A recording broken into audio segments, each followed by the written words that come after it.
Welcome to S6 TV Telugu news బులెటిన్ల ముందుగా headlines.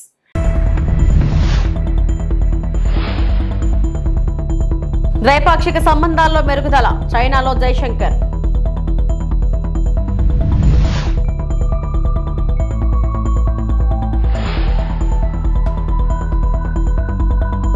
ఆడబిడ్డ ప్రశ్నిస్తే తట్టుకోలేకపోతున్నారా? తీన్మార్ మల్లన్నపై ఎమ్మెల్సీ కవిత ఆగ్రహం.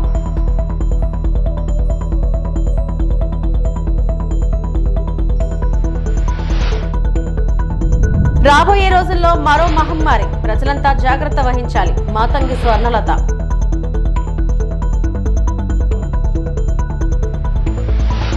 భారత విదేశాంగ మంత్రి ఎస్ జైశంకర్ సోమవారం చైనా పర్యటనకు వెళ్లారు.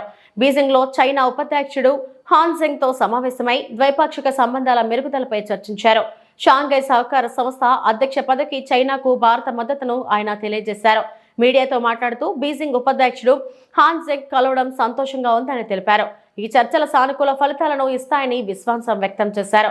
కైలాస మానవ్ సరోవర్ యాత్రను ప్రారంభించినందుకు భారత ప్రజలు కూడా హర్షం వ్యక్తం చేస్తున్నారని అన్నారు. 5 ఏళ్ల అనంతరం అటానమస్ రీజియన్ మానస సరోవర్ సరస్సుకు భారత యాత్రికులు చేరుకోవడంపై సంతోషం వ్యక్తం చేశారు.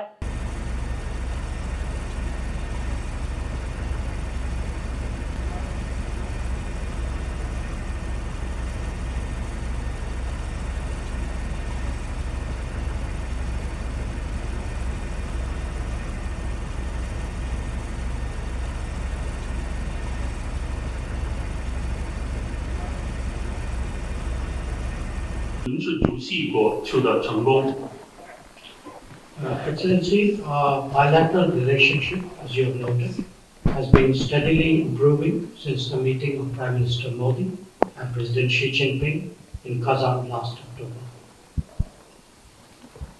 去年10月，莫迪总理和习主席在喀山会晤之后，双边关系稳步改善。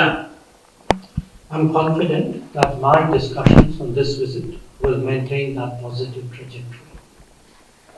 我相信这次访问当中的讨论能够保持这种的积极的方向。 We have marked, Excellency, the 75th anniversary of the establishment of our diplomatic relations. The resumption of the Kailash Mansarovar Yatra is also widely appreciated in India. Continued normalization of our ties can produce mutually beneficial outcomes. 我们庆祝两国建交75周年，恢复朝圣在印度受到广泛欢迎。 తనపై ఉచ్చరించలేని దారుణమైన వ్యాఖ్యలను తీన్మార్ మల్లన్న చేశారని MLC కవిత అన్నారు. మల్లన్నపై శాసన మండలి chairman Gutta Sukhender రెడ్డికి ఆమె ఫిర్యాదు చేశారు. మల్లన్నను ఎమ్మెల్సీ పదవి నుంచి సస్పెండ్ చేయాలని కోరారు. తెలంగాణ రాష్ట్రంలో ఆడబిడ్డలంటే ఒక ప్రత్యేకమైనటువంటి గౌరవం ఉంటుంది. మొత్తం దేశంలో ఒక రకమైనటువంటి సంస్కృతి ఉంటే తెలంగాణ రాష్ట్రంలో ప్రత్యేకించి బీసీ బిడ్డల ఇళ్లలో మరీ ముఖ్యంగా ఆడబిడ్డలకు కాళ్ళు మొక్కి ఏదన్నా శుభకార్యం ఉంటే తండ్రులు అన్నదమ్ములు బయటకు వెళ్ళేటటువంటి సంస్కృతి ఉంటుంది. బోనం ఎత్తుకున్నటువంటి ఆడబిడ్డను ఆల్మోస్ట్ అమ్మవారిని చూసినట్టు చూసేటటువంటి ఒక పవిత్రమైన సంస్కృతి మన తెలంగాణ రాష్ట్రంలో ఉంటుంది. ఇప్పుడిప్పుడే తెలంగాణలో భారతదేశం మొత్తంలో మహిళలు రాజకీయంలో ముందడుగేస్తూ సమస్యలపైన మాట్లాడుతున్నటువంటి సందర్భాన్ని మనం గమనిస్తున్నాం. మహిళలు రాజకీయాల్లోకి వచ్చినటువంటి వారిని చాలా పరుషమైనటువంటి పదజాలంతో ఒక బాధ్యతాయుత పదవిలో ఉన్నటువంటి వ్యక్తులు విమర్శ చేస్తే మరి వాళ్ళు వచ్చేవాళ్ళు కూడా రాకుండా వెనక్కి తగ్గేటటువంటి పరిస్థితి ఉంటుంది. నా ఒక్కదాన్ని ఈరోజు ఎమ్మెల్సీ నవీన్ గారు, చింతపండు నవీన్ అలియాస్ తీన్మార్ మల్లన్న గారు ఎంత దారుణంగా మాట్లాడినరో తెలంగాణ ప్రజలందరూ చూసిండ్రు. అసలు మేము ఆడబిడ్డలు మాట్లాడే మాటలు కనీసం మా నోటితో కూడా ఉచ్చరించేటటువంటి పరిస్థితి కూడా ఉండదు. సిగ్గు అనిపిస్తుంది, నిజంగా బాధ అనిపిస్తుంది. ఎందుకు రావద్దా? ఆడపిల్లలు బయటికి రావద్దా? రాజకీయాల్లో ఉండొద్దా? చెయ్యొద్దా రాజకీయం? ఏం మాటలు ఇవి? అంశం మీద మాట్లాడాలనుకుంటే, ఇష్యూ మీద మాట్లాడాలనుకుంటే ఇష్యూ బేస్డ్ మీద మాట్లాడండి. దాదాపు 1.5 year నుండి తెలంగాణ జాగృతి నుండి బీసీ అంశాల్లో మేము అగ్రభాగాన నిలబడి పోరాటం చేస్తున్నాం. నేను ఏ ఒక్కనాడు కూడా తీన్మార్ మల్లన్న గారిని ఒక్క మాట కూడా అనలేదు. నేను అసలు ఆయన నన్ను ఎందుకు అన్నాడో కూడా నాకు తెలియదు. నన్ను అనాల్సిన సందర్భం ఏందో కూడా నాకు తెలియదు. సరే, ఆయనకి ఏం కోపం ఉందో లేకపోతే ఎవరన్నా ప్రేరేపించిండ్రో ఎందుకన్నారో నాకు తెలియదు. తీన్మార్ మల్లన్న గారిని మాత్రం నేను ఒకటి రిక్వెస్ట్ చేస్తూ ఉన్నా, మీరు బీసీ బిడ్డ కాబట్టి ఏది పడితే అది మాట్లాడుతుందంటే మాట్లాడితే చెల్లిపోతుందంటే కరెక్ట్ కాదు. గుర్తుపెట్టుకోండి మల్లన్న గారు, తెలంగాణ ప్రజలు ఎక్కువ కాలం పరుష పదజాలాన్ని సహించారు. మీరు ఎటు పడితే అటు మాట్లాడితే చూసుకుంటే ఎవరు ఊరుకోరు. మీరు మాట్లాడిన దానికి డెఫినెట్గా ఆవేశం వచ్చి మా కార్యకర్తలు మా నాయకులు ప్రజాస్వామ్యబద్ధంగా ప్రొటెస్ట్ చేయడానికి వచ్చారు. అయితే మీరు కాల్పులు జరుపుతారా? సామాన్య ప్రజల మీద కాల్పులు జరిపేంత అంత క్రూరత్వం ఎందుకు? ఏంది ఇది? ఏం వైఖరి ఇది? ఏం వైపరీత్యం ఇది? ఎందుకోసం చేస్తున్నారు ఇట్లా మీరు? అంటే ఒక ఆడబిడ్డను ఎంత మాట పడితే అంత మాట అనేసి ఇది తెలంగాణ పదజాలం ఇట్లనే ఉంటుంది గట్లనే ఉంటుంది అని అంటే ఇది మీ టీవీ కాదు, మీరు మేకప్ వేసుకొని వేసే డ్రామా కాదు. ఇది రాజకీయము, ఇది ప్రజాస్వామ్యము. ఇందులో అనేక మంది ప్రజల యొక్క జీవితాలు ముడిపడి ఉన్నాయి. అరే తెలంగాణ జాగృతి ఎన్నో కార్యక్రమాలు చేసింది, అందులో బీసీ ఉద్యమం ఒక భాగం మాత్రమే. ఇంకా చాలా కార్యక్రమాలు చేస్తాం, ఇంకా బలంగా పోరాటం చేస్తాం. ఎందుకోసం మీకు ఇంత దుగ్ధ? ఎందుకోసం? ఒక ఆడబిడ్డ రోడ్డు మీద నిలబడి ప్రశ్నిస్తే తట్టుకోలేకపోతున్నారా? నాలాంటి వాళ్ళను కోట్లాది మందిని తయారు చేస్తా ఏమనుకుంటున్నారో మీరు? మేము అనుకుంటే, ఆడబిడ్డలు అనుకుంటే కనీసం ఇంట్లోకి వెళ్ళి బయటకు వెళ్ళలేరు. మీరు ఆలోచన చేసుకోవాలి. మల్లన్న గారు ఎవరి కోసం మాట్లాడుతున్నారు మీరు? నేను ఇవాళ రాష్ట్ర ముఖ్యమంత్రి గారిని కూడా అడుగుతున్నా, ఈ మల్లన్న గారు నిన్న మధ్యాహ్నం ఈ టైంకి ఈ మాట మాట్లాడితే ఇంతవరకు నేను ముఖ్యమంత్రి గారికి ఒక సహచర ఎమ్మెల్సీని ఇంతవరకు కనీసం ముఖ్యమంత్రి గారు మాట్లాడలే. ఆ రోజు వారి కుటుంబ సభ్యుల మీద మాట్లాడితే ఇద్దరు ఆడపిల్లల్ని యూట్యూబర్స్ని జూనియర్ జర్నలిస్టులని పట్టుకపోయి మీరు జైల్లో పెడతారా? ముఖ్యమంత్రి గారు నేను మిమ్మల్ని డిమాండ్ చేస్తూ ఉన్నా, మీరు తక్షణమే మల్లన్న గారిని అరెస్ట్ చేయకపోతే మల్లన్న గారితో ఈ మాటలు మాట్లాడించింది మీరే అని కూడా తెలంగాణ ఆడబిడ్డలు అందరూ అనుకునేటటువంటి పరిస్థితి వస్తుంది. కూటమి ప్రభుత్వ ఏడాది పాలనపై ప్రజలు సంతృప్తిగా ఉన్నారని ఎమ్మెల్యే కోటమిరెడ్డి శ్రీధర్ రెడ్డి అన్నారు. సుపరిపాలనలో తొలి అడుగు కార్యక్రమంలో నెల్లూరు రూరల్ నియోజకవర్గం మొదటి స్థానంలో నిలిచిందని ఆయన చెప్పారు. ఇదే స్ఫూర్తితో కార్యకర్తలు మరింత ఉత్సాహంగా పనిచేయాలని కోటమిరెడ్డి శ్రీధర్ రెడ్డి పిలుపునిచ్చారు. బూత్ కన్వీనర్లు, కో బూత్ కన్వీనర్లు, యూనిట్ ఇన్ఛార్జీలు, డివిజన్ అధ్యక్షులు, క్లస్టర్ ఇన్ఛార్జీలు, కో క్లస్టర్ ఇన్ఛార్జీలు, అనుబంధ సంఘాల అధ్యక్షులు, కార్పొరేటర్లు, సర్పంచులు, ఎంపీటీసీలు అందరూ కూడా ప్రతి తెలుగుదేశం పార్టీ కార్యకర్త, క్షేత్రస్థాయిలో ఉన్న ప్రతి తెలుగుదేశం పార్టీ కార్యకర్త 12 రోజుల పాటు తమ పనులన్నీ పక్కన పెట్టి చంద్రబాబు నాయుడు గారి పిలుపు మేరకి తిరిగినటువంటి ఈ గడప గడప కార్యక్రమం రాష్ట్రంలోనే నెల్లూరు రూరల్ ప్రథమ స్థానంలో రావటం మాకు అందరికీ సంతోషంగా ఉంది. ఇది నెల్లూరు రూరల్ నియోజకవర్గ తెలుగుదేశం పార్టీ కుటుంబ సభ్యుల సమిష్టి కృషి ఫలితం, సమిష్టి కష్టం. ఇందుకు కష్టం చేసినటువంటి ప్రతి తెలుగుదేశం పార్టీ కార్యకర్తకి 2 చేతులు జోడించి సవినయంగా ధన్యవాదాలు తెలియజేస్తున్నాను. ఈ సుపరిపాలన తొలి కార్యక్రమంలో మా కార్యకర్తలు కానీ, ఎమ్మెల్యేగా నేను కానీ, మా నాయకులు కానీ ఇంటింటికి వెళుతున్నప్పుడు ప్రజల్లో ఒక అపూర్వ స్పందన. ప్రజలందరి నోటి వెంట ఒకే మాట, గత వైఎస్ఆర్ కాంగ్రెస్ పార్టీ విధానాలతో రాష్ట్రం ఆర్థికంగా దివాలా తీసిన చంద్రబాబు నాయుడు గారు తన పరిపాలనా దక్షతతో రాష్ట్రాన్ని ముందుకు తీసుకుపోతున్నారు. సంక్షేమ పథకాలు కొనసాగిస్తూ, అభివృద్ధి పనులు వేగవంతం చేస్తూ, ఆర్థిక పరిస్థితి బాగలేకున్నా గత ప్రభుత్వ విధానాలతో రాష్ట్రం ఆర్థికంగా దివాలా తీసిన ఎన్నికల్లో ఇచ్చిన హామీల్ని ఒక్కొక్కటి నెరవేర్చుకుంటూ వస్తున్నారు. ఇంటింటికి 4000 పెన్షన్ కానీ, ఎంతమంది బిడ్డలు ఉంటే అంతమందికి తల్లికి వందనం కింద చదువుల కోసం డబ్బులు కానీ, గ్యాస్ సిలిండర్లు కానీ, అన్నా క్యాంటీన్లు, పేదవాడి ఆకలి తీర్చి అన్నా క్యాంటీన్లు కానీ ఇవన్నీ కూడా చేసుకుంటూ వస్తూ ఉన్నారు. అంతేకాదు రాజమహేంద్రవరం భారీ వర్షాల నేపథ్యంలో ధవళేశ్వరం బ్యారేజీకి దిగువన ఉన్న కోనసీమలో వరద క్రమేపీ పెరుగుతుంది. ఆదివారం ధవళేశ్వరం బ్యారేజీ నుంచి 6.5 లక్షల క్యూసెక్ల వరద నీటిని సముద్రంలో విడుదల చేశారు. దీంతో కోనసీమలోని గోదావరి నది పాయల్లో వరద ఉధృతి పెరిగింది.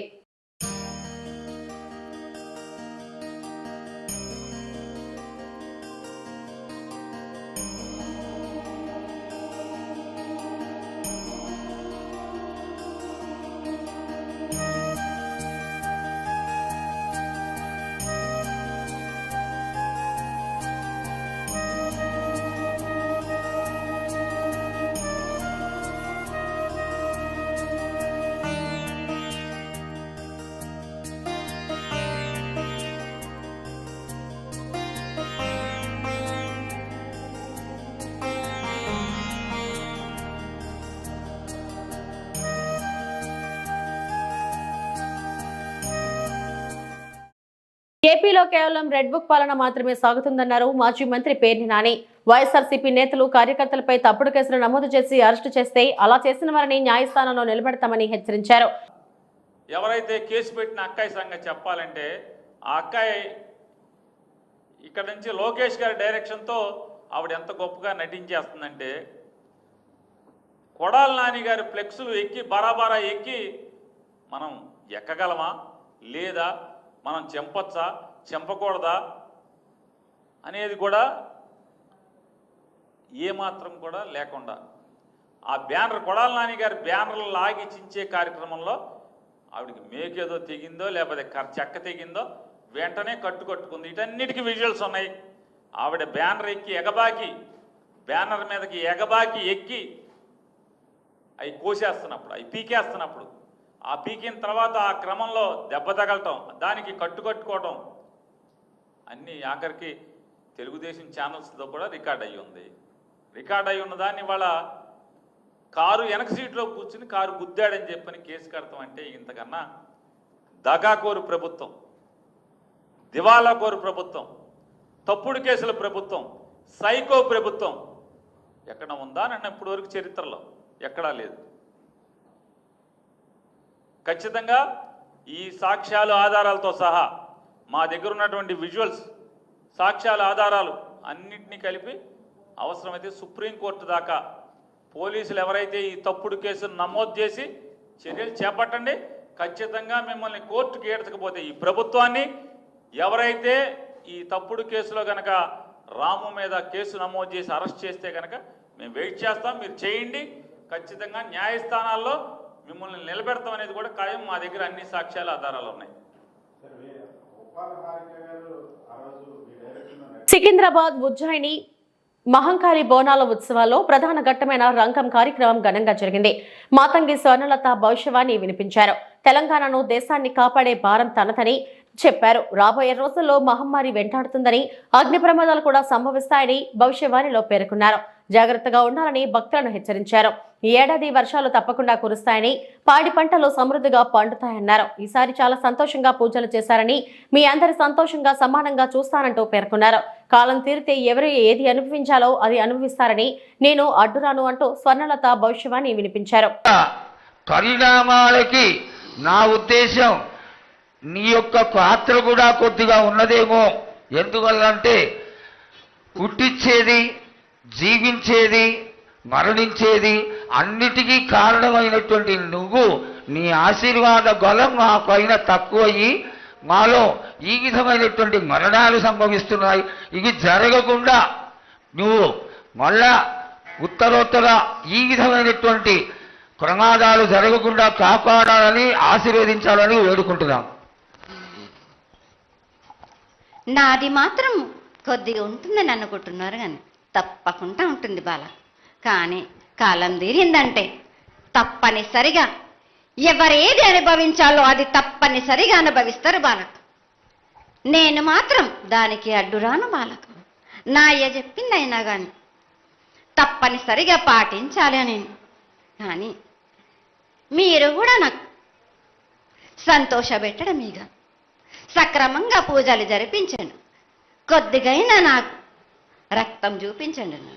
ఇది వరకు నేను చేసిందంతా మీరు సంతోషంగానే అందుకుంటున్నాను.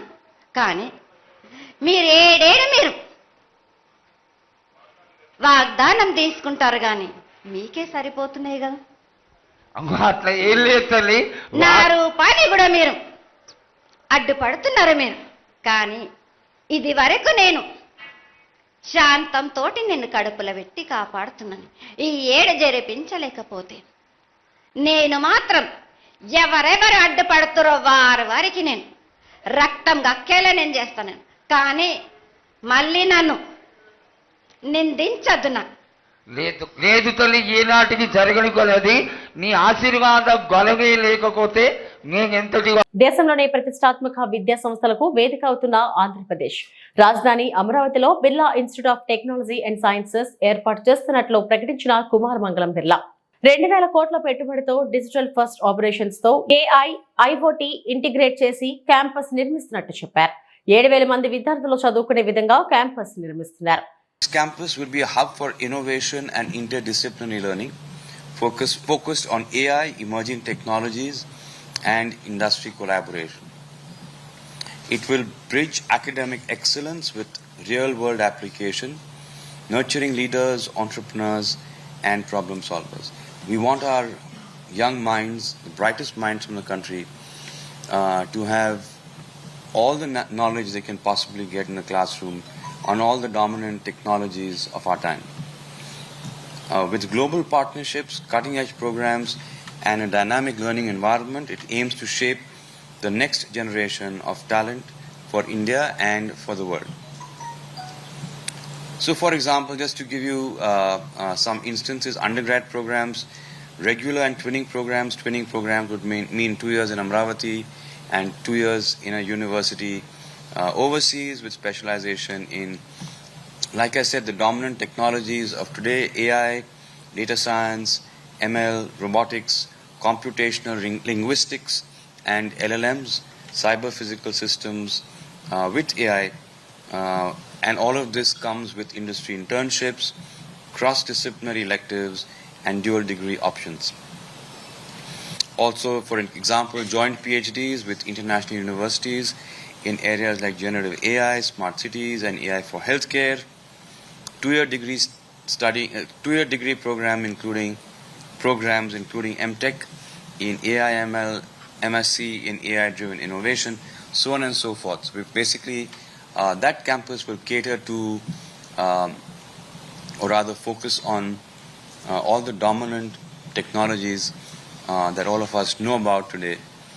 And we think it's important that our young minds that will lead the India of tomorrow be not just conversant, but know in depth what these technologies are about and the impact that they can have on our world. About this new campus at Amravati, it will be built to have 7,000 students over 2 phases, emphasis on green buildings, renewable energy systems. It will be a digital-first campus operation. The operations will be digital first with integration of IoT-enabled systems, AI-driven services, and immersive. మా అన్నను Janasena incharge వినుత దంపతులే చంపారని driver Srinivas చెల్లి కీర్తి ఆవేదన వ్యక్తం చేశారు. తమను కూడా చంపుతామని బెదిరించారని ఆరోపించారు. పవన్ కళ్యాణ్ న్యాయం చేయకపోతే మరో పార్టీకి వెళ్లి పోరాడతామని హెచ్చరించారు. నా పేరు కీర్తి, మా అన్న పేరు శ్రీనివాస్. 15 సంవత్సరాల నుంచి జనసేన పార్టీలో వినిత వాళ్ళ దగ్గర వర్క్ చేస్తా ఉన్నాడు డ్రైవర్గా. వాళ్ళ దగ్గరే నమ్మకంగా ఉన్నాడు. వాళ్ళకి మొత్తం పని చేస్తా ఉన్నాడు ఇంట్లో. ఈ మధ్యన మాకు ఒకసారి కాలు ఏదో స్లిప్ అయి కింద పడ్డాడని చెప్పి ఫోన్ చేశారు. మేము వెళ్ళాము వాళ్ళని చూడడానికి. ఏం జరిగిందని వెళ్తే వాడిని కూర్చోబెట్టి ఆ పక్క ఈ పక్క 2 మనుషులు కూర్చొని వాళ్ళ మధ్యలో కూర్చోబెట్టుకున్నారు. మాకు ఏమీ చెప్పనీ లేదు వాడిని. మాకు జస్ట్ అప్పటికి కాలు దెబ్బ తగిలిందని మాత్రమే తెలుసు మాకు. అప్పటికి లాస్ట్కి 21వ తేదీ ఇట్లా ఇంట్లో నుంచి పంపించేసినామన్నట్టు పంపించేసి వాళ్ళే ఇదంతా చేశారు. వాళ్ళ దగ్గరే పెట్టుకున్నారు వాడిని. లాస్ట్ కి చంపేశారు, వాళ్ళే చంపేశారు వినిత వాళ్ళే. మేము వెళ్ళినప్పుడు 5 మంది అయితే ఉన్నారు, ఇప్పుడు 5 మందే బయటపడ్డారు వాడిని చంపడంలో. దీన్నైతే ఇంతటితో వదలం. మేము జనసేన పార్టీ తరపున మేము దాన్ని నమ్ముకున్నాం. ఆ పార్టీ తరపున మాకు న్యాయంగా జరగకుంటే మేము వేరే పార్టీ ద్వారా అయినా దీన్ని పోరాడతాం. ఇంతటితో అయితే మేము వదలం దీన్ని. మాకు ఏదో ఒక న్యాయం జరగాలి. వాళ్ళని పోలీస్ స్టేషన్లో వేసి కొద్ది రోజుల తర్వాత వదిలేస్తే మాత్రం నెక్స్ట్ ఇంకొకరికి చేసే అవకాశం ఉంది. ఇది ఇంకొకరికి జరగకుండా చూడాలి. ఇది వాళ్ళని అయితే ప్రాణాలతో వదలం మేము. వాళ్ళని కూడా ఏదో ఒకటి చేయాలి. ఇదైతే పవన్ కళ్యాణ్ గారి వరకు వెళ్ళాలి. ఇది ఆయన ఏదో ఒకటి చేయాలి. దీనికి మాకైతే న్యాయం జరగాలి. దీని ద్వారా నెక్స్ట్ వాళ్ళు బయట వచ్చినా గానీ మాకైనా గానీ ఏదో ఒకటి చేస్తారు. మేము కూలీ నాలి చేసుకొని బతికే వాళ్ళం. చెప్పినారంట సార్, మీ అమ్మని మీ అక్కని అందరినీ చంపేస్తారు, మీ చెల్లిని కూడా అని చెప్పినారంట సార్ వదిలేటప్పుడు. మొన్న మా అవ్వని తీసుకెళ్లారు ఇక్కడ నుంచి వాళ్ళు. నేను కాల్లో లైన్ లో ఉన్నాను. ఆమె వినుత చెప్తాను, నీకు ఎంత డబ్బు అయినా ఇస్తాం మేము, మా గురించి అక్కడ ఏం చెప్పొద్దు అని చెప్పి మా అవ్వకి చెప్తాను. డబ్బు రూపంలో కొనాలని చెప్పి చూసారు వాళ్ళు. మేము లొంగలేదు వాళ్ళకి. మాకైతే దీనికి న్యాయం జరగాలి. దీనికి గట్టిగా యాక్షన్ అయితే తీసుకోవాలి. దీని ద్వారా మేమైతే ఇంతటితో వదలం దీన్ని. జనసేన పార్టీని నమ్ముకున్నాం మేము. ఆ పార్టీ తరపున మాకు న్యాయం జరగకుంటే వేరే పార్టీ ద్వారా అయినా కానీ మేము పోరాడతాం. దీనివల్ల ఎంత తప్పు చేసినా కానీ చంపే అంత రైట్స్ అయితే వాళ్ళకి లేవు. అది ఏదో ఒకటి మాకు చెప్పి చేయాలి కానీ చంపే రైట్స్ అయితే వాళ్ళకి లేవు అసలు. మాకైతే న్యాయం జరగాలి దీని ద్వారా. టీటీడీలో అన్య మతస్థులపై బండి సంజయ్ చేసిన వ్యాఖ్యలపై స్పందించిన బోర్డు మెంబర్ భానుప్రకాష్, టీటీడీలో దాదాపు 1000 మంది అన్య మతస్థులు ఉన్నట్లు తెలుస్తుంది. ఇంటింటి సర్వే చేసి అన్య మతస్థులను గుర్తించి ఉద్యోగాల నుంచి తొలగించాలి. వచ్చే బోర్డు సమావేశంలో ఈ ప్రతిపాదనపై నిర్ణయం తీసుకుంటాం. గత జగన్ పాలనలో హిందూ వ్యతిరేక రాజ్యం నడిచింది. నాస్తికుడని టీటీడీ చైర్మన్ చేసిన ఘనత గత వైసీపీ ప్రభుత్వానిదే అని భానుప్రకాష్ విమర్శించారు. తిరుమల తిరుపతి దేవస్థానంలో పనిచేస్తున్నటువంటి కొందరు పేరులేమో రాముడు కృష్ణుడు అని ఉంటుంది, కానీ ఇంట్లో వ్యవహారాలు మాత్రం జీసస్కి సంబంధించినటువంటి ఆ ప్రవచనాలు కానీ ఆ ప్రార్థనలు కానీ చేస్తుంటారు. దాదాపు టీటీడీలో ఉన్నట్టు 22,000 మంది పనిచేసినటువంటి సిబ్బందిలో చాలా వరకు మతం మారని చెప్పి మాకు ఫిర్యాదులు వస్తున్నాయి. ఇప్పటికే కొందరిని తిరుమల తిరుపతి దేవస్థానం మేము గుర్తించాం. కానీ నేను మొట్టమొదటి ధర్మకర్తల మండలి సమావేశంలోనే ఈ ప్రస్తావన తీసుకురావడం జరిగింది. ప్రతి ఇంటిని సర్వే చేద్దాం. ఇంట్లో వెంకటేశ్వర స్వామి హిందూ చిత్రపటాలు కాకుండా, హిందూ దేవత చిత్రపటాలు కాకుండా అన్యమతానికి సంబంధించిన ఏదైనా చిత్రపటాలు ఉన్నా సరే, సాహిత్యం ఉన్నా సరే వెంటనే వారిని ఉద్యోగం నుంచి తొలగిస్తామని చెప్పి మొట్టమొదటి ధర్మకర్తల మండలి సమావేశంలోనే ఈ అంశాన్ని రేవత్తనడం జరిగింది. నిన్న మా కేంద్ర మంత్రివర్యులు, కేంద్ర హోంశాఖ సహాయ మంత్రి బండి సంజయ్ గారు తిరుమల పర్యటనలో వచ్చిన సందర్భంలో వారికి చాలా మంది ఫిర్యాదు చేయడం జరిగింది. ఇక్కడ స్వామివారి ప్రసాదం కానీ స్వామివారి హారతి కానీ తీసుకొని చాలా మంది పనిచేస్తున్నారని చెప్పి వారి దృష్టికి కూడా తీసుకురావడం జరిగింది. కాబట్టి దాదాపు 1000 పైచిలకు ఉంటారని చెప్పి మాకు అనుమానాలు ఉన్నాయి. రాబో ధర్మకర్తల మండలి సమావేశంలో దీని మీద మేము ప్రతి ఇంటిని సర్వే చేసేదానికి ప్రతిపాదన నేను తీసుకురాబోతున్నాను. కరుణాకర్ రెడ్డి గారు 2019 నుంచి 24 వరకు ఆంధ్రప్రదేశ్లో హిందూ వ్యతిరేక ప్రభుత్వం రాజ్యం ఏలింది. హిందూ దేవత విగ్రహాలు, పవిత్ర రథాలు, హిందూ దేవత గుళ్ళుపై దాడులు జరిగాయి. ఒక నాస్తికుణ్ణి తిరుమల తిరుపతి దేవస్థానానికి ధర్మకర్తల మండలి అధ్యక్షుడిగా నియమించారు. 2019 నుంచి 24 వరకు టీటీడీ చరిత్రలో ఎప్పుడూ లేనట్టు విధంగా భారీ అవినీతికి టీటీడీని అడ్డం పెట్టుకుని చేసినటువంటి సందర్భాలు టీటీడీలో ఉన్నాయి. నేను ఛాలెంజ్ చేస్తున్నా కరుణాకర్ రెడ్డి గారికి, మీరు సిద్ధమా? ప్రతి ఇంటి సర్వేకి మీరు కూడా వచ్చేదానికి సిద్ధమా? కర్నూలు జిల్లా ఎమ్మిగ్నూరులో తల్లికి వందనం పథకం కింద తమ బ్యాంకు ఖాతాలకు డబ్బులు జమ కాని విద్యార్థుల తల్లిదండ్రులు ఎమ్మిగ్నూరు తహసీల్దార్ కార్యాలయం వద్ద పెద్ద ఎత్తున ఆందోళన చేపట్టారు. తహసీల్దార్ కార్యాలయం ముందు నినాదాలు చేస్తూ తమ నిరసనను వ్యక్తం చేశారు. తల్లిదండ్రుల ఆవేదన ప్రకారం తల్లికి వందనం పథకానికి సంబంధించిన నిధులు తమ అకౌంట్లలో ఇప్పటి వరకు జమ కాలేదు. ముఖ్యంగా విద్యా హక్కు చట్టం కింద చదువుతున్న విద్యార్థులకు డిపార్ట్మెంట్ హోల్డ్ బై ఆర్టీఈ అని చూపిస్తూ డబ్బులు ఆగిపోయినట్లు వారు తెలిపారు. అంతేకాకుండా ఒకే కుటుంబంలో ఒక విద్యార్థి ఆర్టీఈ కింద చదువుతుంటే ఆ కుటుంబంలోని ఇతర విద్యార్థులకు కూడా తల్లికి వందనం డబ్బులు జమ కాలేదని వారు వాపోయారు. ఇది తమ కుటుంబాలపై తీవ్ర ఆర్థిక భారాన్ని మోపుతుందని ఆందోళన వ్యక్తం చేశారు. ఈ సమస్యల పరిష్కారం కోసం తల్లిదండ్రులు తహసీల్దార్కు వినతి పత్రం సమర్పించారు. దీనిపై స్పందించిన తహసీల్దార్ అర్హులైన ప్రతి తల్లిదండ్రులందరికీ తల్లికి వందనం పథకాన్ని తప్పకుండా అమలు చేస్తామని హామీ ఇచ్చారు. నిధులు విడుదలయ్యే వరకు తమ ఆందోళన కొనసాగుతుందని తల్లిదండ్రులు హెచ్చరించారు.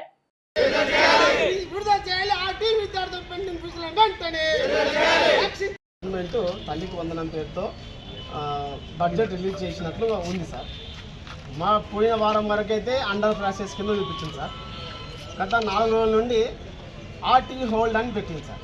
పేమెంట్ హోల్డ్ డిపార్ట్మెంట్ హోల్డ్ అని పెట్టింది సార్. ఎక్కడ కూడా ఎవరికి నిధులు విడుదల కాలేదు సార్. ఏ పేరెంట్స్కి అకౌంట్కి డబ్బులు క్రెడిట్ కాలేదు సార్. అది 3 years నుంచి ఉంది సార్. అట్లాగే ఈ విద్యా సంవత్సరము విద్యా హక్కు చట్టం కింద ఎన్నికైనటువంటి ఫస్ట్ ఫేజ్ విద్యార్థులను ఏ ప్రైవేట్ స్కూల్ వాళ్ళు తీసుకున్నారు సార్. వాళ్ళు అప్పుడు ఏం చెప్పారంటే మా ప్రైవేట్ స్కూల్ వాళ్ళు హైకోర్టులో మేము కేసు వేసాము, అది చర్చలు గవర్నమెంట్తో చర్చలు జరుగుతున్నాయి, చర్చలు జరిగేంత వరకు మేము తీసుకోమన్నారు సార్. సెకండ్ ఫేజ్ వచ్చిన తర్వాత తీసుకుంటామన్నారు. సెకండ్ ఫేజ్ వాళ్ళని మాత్రమే తీసుకున్నారు. ఫస్ట్ ఫేజ్ వచ్చినటువంటి వాళ్ళని ఎవరు తీసుకోలేదు సార్. దానికి రీజను ఎవరు అయితే మాకు సంబంధం లేదు, అది గవర్నమెంట్ తీసుకోండి. మేమైతే ఆ సంబంధిత అధికారుల దృష్టికి కూడా తీసుకెళ్ళాం సార్. ఆ పేరెంట్స్ యాజ్ ఏ పేరెంట్స్గా విద్యాశాఖ అధికారుల దృష్టికి కూడా తీసుకెళ్ళాం సార్. అయితే సమస్య అయితే పరిష్కారం కాలేదు. ఫస్ట్ ఫేజ్ విద్యార్థులు ఎవరు తీసుకోలేదు సార్. కాబట్టి మేమేమంటే ఫస్ట్ ఫేజ్ విద్యార్థులు అందరూ తీసుకోవాలి.